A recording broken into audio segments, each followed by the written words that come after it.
The Great Emergence is the name we're giving to the current upheaval that is certainly across all of Western culture and to some extent globally. It tries to name something that happens every 500 years.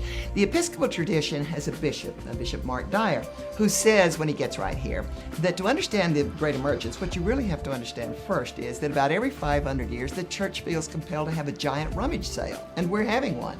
And he's absolutely right.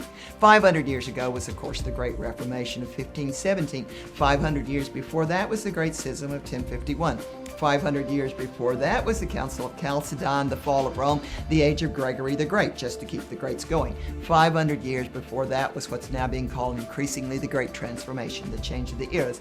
If we were a Jewish audience, some rabbi would rise up and say, it's not a Christian phenomenon, it's a Judeo-Christian, because 500 years from the Great Transformation, what we have, of course, is the Babylonian captivity and the end of First Temple Judaism, the birth of Second. 500 years before that, we have the Davidic dynasty, out of which Meshua is to come.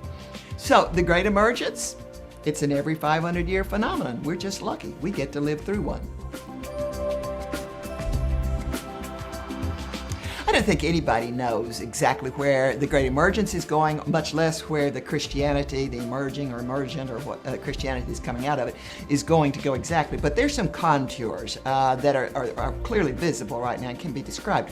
For one thing, this thing is radically Jesus-oriented. It takes the position he meant what he said, which is fairly radical. It is definitely communal, even to the point that about a quarter of it is probably engaging in a form of monasticism, as a matter of fact. It's post-denominational, it's post-Protestant.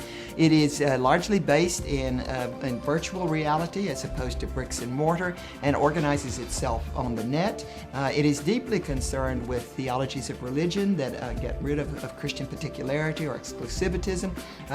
It is dipping back ardently, if you will, to 1st, 2nd, and 3rd century to try to find there the passionate parts of the Christian liturgy that sustained the church during those dreadful years of persecution, and then to incorporate those into itself.